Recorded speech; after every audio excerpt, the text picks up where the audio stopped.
Hey guys, GamerCS here. I'm just doing a video since I haven't done one in a while. Most of the ones that I have been doing are video responses.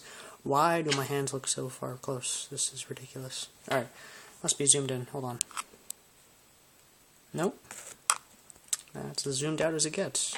It's ridiculous. Anywho, so I'm going to pull this back a little bit, not fall off the edge. Anywho, so I'm going to show you some new stuff I've got, projects I just finished, and, do a brief summary of them. So I had this, you can kind of see that, Forest Master. Oh! Still good. I most definitely need a new tripod. Let's see if it'll focus in on that. There we go. You can kind of read that out, Forest Master. So that's an old school camper style traditional pattern. Basically you've got your bottle opener. Hold on, let's refocus this. Bottle opener, main 3-inch, roughly around 3-inch spear point blade, a flathead screwdriver and can opener, and an awl, one of the L-shaped ones versus the scalloped. So this knife, it's pretty interesting. I didn't care for it at first. The original scales, I put G10 scales on them. The original scales were these really crappy plastic crap scales. They weren't real bolsters. They were just these hollowed aluminum. I'm not sure if they're even aluminum. They're metal, but it's like pot metal, really. Bolsters with a line, which was nice. But they had this little tang piece that folded over. Let's see if we can focus in on that. My camera doesn't want to... There we go. So you see the tang piece. Has plastic, jigged wormwood style plastic. Kind of imitation bone thing. Really quite bad. So these were the original scales. Terrible, rattled. Broke them off. Didn't care for them. Get some nice G10 going. This side was scrap G10 because I'm running low on it, and it's about $30 for a 12-inch by 2.5-inch piece, so trying to use as much as I can. So these are scrap parts I had to realign, and then this one's got the nice full-sized one, and I added a pocket clip. This is from the Kershaw OD2. Kershaw, well, Kai in general, will send out a free pocket clip to whoever. You just have to ask. Same with Benchmade. Spartaco, you have to buy it, but it's not too expensive. Anywho, this is medium grip G10, which is really nice, especially when I pull out the main blade. You just get such a full hand grip on it that it just fills your hands. It feels really nice, and you could really do some nice work with this. Full flat ground blade. It's carbon steel, I believe around 1070. That's what it seems to sharpen up like. Could be a higher carbon content, but a lower RC or Rockwell level. But it works just fine. I've been cutting a lot of apples with it, so you can see the patina. Yeah, it's good, great slicer in general. Really one of my favorites. So, there's that. I'll just leave that there in the background. Next up is the Case Cheetah. Now, originally it was a swing guard, but I decided to turn this into what I call the Cub Special. The idea is that when opened, it'll be a good beginner's knife because, one, you have a front guard, but you could actually put your thumb behind the guard where the back guard used to be and get some proper pressure when you're doing some whittling or any kind of forceful work. You have an easy open, and that's what this is called on traditional, is this big cutout, so that instead of using the nail nick right here, you could just pinch and pull it open. There you go. There's a problem I found with a swing guard that doesn't have the back guard. The back guard actually leads it open, so if you just pinch it and don't lead those, they do that little shenanigans, and you have to pull it down. Not a big deal, but it's easier to just pinch right above and then open up. Also with the easy open, your pinky, or at least mine does, I've got relatively small hands, your pinky actually rests really nicely into that opening, and it locks your hand in between that cutout and the finger guard. So you really have a solid grip with this. Your thumb's just going to be there. The cutouts aren't flush, so that you do get some grip right there, which is, I did that on purpose. It's really nice. And clip point blade works out really well. I convexed it, so as you see, I cut out a little too much, and now there's an opening. See my hand back there, but I can't get my thumb or any finger actually back there to cut myself. I can get my nail back there, but that's it. So with convex edge, you have less likely chance of slipping in there and cutting yourself. With wear and use, that'll probably open up some more, and that's going to be problematic. So I don't know. I'm probably going to sell the knife or do something with it. Lockback design, really handy. Really, really shallow and wide opening, to be honest. Not used to that for lockbacks. So that's another project, the Cub Special. Oh, it's in chrome vanadium, which is their 1095 proprietary, and done in yellow Delrin. Next we have the piece de resistance for stuff that I've worked on. We have this nice scout style or belt sheath in general. I modeled this after another knife that you'll see that's more professionally done. This is the best efforts I could do. Nails and black leather. And look at that. That is a nice looking sword blade. I already did a lot of chopping in the garden, and basically garden work in general is helping out, chopping up palm leaves and such. So it's got some grunge on it. But this is a sword peasant folder, which I have repurposed into a fixed blade, 1/4 inch 4/16 steel pin, and white tail deer antler. That is, it's the top tine on one of the one of the rocks I found back in Texas. It's a little slim, but when you have it in a full grip in the saber position, it really does fill in your hands. It's really nice.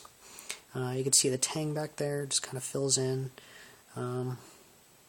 Yeah, that's where the pivot originally was. Chopped that down, so I filled it up with G10, epoxied it, and put it in a vise, and just let it cure overnight. And it works incredibly well. I sent this up to a guy in Ohio. He works on paper wheels, basically compressed paper on a grinder, and he sharpens with them, and it works an amazing edge. This one's had a convex edge on the L6 steel, and let me just tell you, it is one hell of a workhorse. I highly recommend it. One of the most underrated knives in the business. So, as you see, sheath fits right in, snap goes right over, cross draw. I carry the scout style, I'm left-handed, so my belt just goes in this side, out the other. Grip it behind my back, push down, open up, pull out. Good to go. Just lead back in with my thumb, and that's all there is to it. Really simple, easy design, very functional, very nice. So that's it for the things I've been working on lately. I will be pulling up, you know what, let's pull up some stuff. These are new, more or less newish knives. I've got some other ones I want to show you. This one I got at the Orange County Knife Show. This is a Dawson custom knife. 52-100 ball bearing steel, really amazing stuff. Canvas micarta with, I'm not sure what the pins are, well, tubes anyway. They're peened over, so it's pretty interesting. Has a bit of a palm swell, as you can see, so it really fits in your hand well with a slim knife. I find it to be tending towards slimmer knives these days. Bit of jumping on the spine, as you can see there, and underneath, so your finger does not slip up at all, even though there's barely any integrated finger choil, at least, or finger guard, excuse me. Nice drop point design. It is a hollow grind, which is a bit of a bummer, but I can live with that. Great workhorse. Edge, meh. Factory edge could be better, but that's what we have sharpening systems for, excuse me. Really nice pointed tip where you can really pry, well, not pry, but poke into something. Kydex sheath, meant for a left-hander. Rides a little high, though. As you can see, the handle is 2 inches above where the belt ends, so you're really kind of squishing your arm to get that out. That's something I'd like to change. I have found that there's enough space in here I could cant it forward and then pull it out in reverse grip. That's much more comfortable, and I just flip it around. But I'd rather get a leather sheath or something that the belt loop is either even with or above the end of the handle. Let's put that down. Here's the sheath I was talking about that I based off the my sheath off of. You can see, hold on, let's move this out of the way, you get a white background. Similar design. This one's far fatter. This is an antiqued BK11 in a custom leather sheath. I don't know who the maker is, but the stamp is BGL, amazing work. I'm incredibly jealous. Looks like to be done with 8 to 9 ounce leather. Has some room for a fire steel. Great stuff. I batoned with this a little bit for a competition. Pretty fun. A little small for my taste. Hard use. It's just too narrow right here for hands, even in gloved hands. You just put too much pressure on the palm of your hand, and that just bugs the hell out of me. So, I could still use it for hard use. It's not. I mean, it's usable. It's just not the most comfortable thing in that world. Preferably, I would get a BK14. The Azula BK14 handle is just so much more ergonomic. These finger trolls kind of bug me, even with small hands. Especially when sharpening, because it's just rotating like a giant cone. Though the bottle opener is pretty handy. So you have that. Let's move these out of the way. What else do we have? This is I had a I had a Cold Steel Recon one of the new ones, for about a week. Cut paper with it. Eventually traded it plus some cash for this, which is an amazing find. What you have here is the Cold Steel. See if I can focus on that. Cold Steel Carbon 5. That's a good part. Master Hunter. I have it covered in wax right now. It's a really nice wax. It just makes batoning a breeze. Full flat grind, and like I said, Carbon 5, which is the Camillus proprietary 01, and the heat treat on it was amazing. Everyone raves about the Carbon 5 stuff that Cold Steel and Camillus both used to sell. Craton handle, palm swell. This is the most comfortable handle I've held yet so far. Past any of the rounded K-bars, MK1, 1217, anything. It's kind of squarish, big, bulky, amazing ergonomics. Finger guard's really nice, though. I would have preferred something to give it a little bit more stiffness. It's just the Craton, so you don't have to worry about that if you push too hard. I convex the edge, and carry it everywhere. The sheath is nice because it's actually multi-sided, I guess you could say. It could be carried by left hand or right-handed. Everything's centered. There's only one rivet, as you see, that's holding the tie down, or excuse me, the snap. So you can actually just push it back through the loop. And there you go. Now it's a right-handed sheath. Hold on. Rotate that. And there you go. So now you put it in this way. Because of this rounded design, it'll accept the tip either left or right-handed. So that's something that's really nice. But again, I'm left-handed, so I'm going to have it left-handed style. Right down. Nice, tight snap. Little rattle. Doesn't really bother me. Not going anywhere. What else? We have a custom. This guy he's called Big Chris on blade forums. This is an 01 and 5mm steel, full flat ground. Amazing. Cherry wood with aluminum pins, and as you can see, palm swelled. You kind of have to choke up to feel the palm swell in this one, but you know it's so ergonomic for such a slim knife. It really is. I haven't really tested this one. I really don't want to. It's such a nice knife, but I can if I want to. It's possible. I'm sure it can take the abuse. 5mm is pretty darn thick, and the full flat grind's probably one of my favorite grinds. I'm gonna actually put this back in my sheath. I've been carrying it today. It's part of my rotation. It has a nice pancake fold-over sheath, leather sheath. However, it's right-handed, so the edge is facing forward instead of backwards. So I have to draw it in the reverse grip. Next we have a Tidouette Texas toothpick. This is a 4-inch carry knife. Not bad. Rosewood handles with a nice clean shield. Pretty nifty. The one thing that really bugged me is that you could see it's kind of out of line. And it's been buffed this way. I don't feel any seams or anything, so it was made this way, and it just really bugs me. But whatever, it was a free knife, got in a giveaway. Actually, it doesn't bug me as much because I'm left-handed, so it leans towards my fingers, which is a more ergonomic position. Anywho, 3.5-inch blade or so, or more like a 3-inch blade. Nice clip point, very, very thin steel. This is 1095. Slices like a hot knife through butter. Really amazing. Snaps great. There is no half stop, I do believe. Nope. Smooth ting. Great for long slicing jobs. So, really nice. Enjoy that greatly. Though I do find that this is a little bit bigger than what I prefer in my small knives. And that's what I'm tending towards now for folding knives, is smaller knives and then have a fixed blade. That seems to be my new EDC style. So this is kind of on the larger side. It sits sideways in the pocket and just feels really weird. Well, that kind of bugs me. And my all-time favorite knife at the moment even beats out the Benchmade 710 and M390 I have right now. Again, because it's a big knife, and I find it redundant with a fixed blade and a big knife. So, case, swayback jack, and chestnut bone. It's a nice jigging pattern, and this is the CV model, so chrome vanadium, again 1095, just like the Case Cheetah. We have a nice Wharncliffe blade, about 2 inches of cutting surface, full flat ground. let me just show you this. Nope.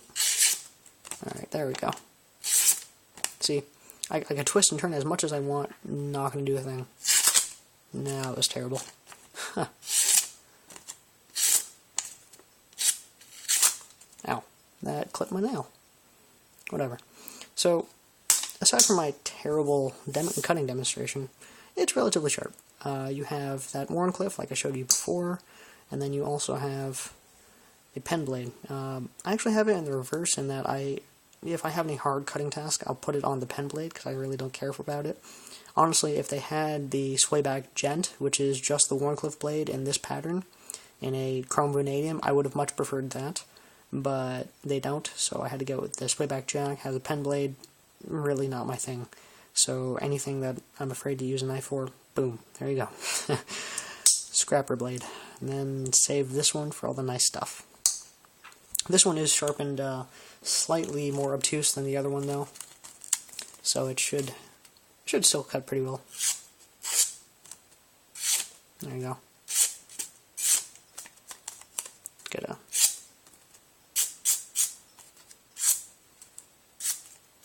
there you go. Cutting cleanly. Scrap that to the side. So, case swayback jack. Let's get that out of the way. Man, there's like no light coming in here. Really nice jigging pattern. Though they did mess up the die. Let's see. On this side, you can see it's still kind of whitish underneath there. Doesn't really bug me. I don't care. It's the user. Alright, so let's bring the whole crowd back, since there's no light apparently. You know what? I'm going to throw up a light right behind the camera. Hopefully it won't blind everybody. Just give me a sec, because now it looks pitch black. Boom! Light. So, recenter. There we go. Focusing on that. Yeah, very strange texturing. Great stuff. Yeah. Alrighty, guys. Thanks for watching my stuff. I'll probably be posting a couple new videos, maybe reviews on this stuff once I get around to it. Alrighty. Thanks again. Have a nice day.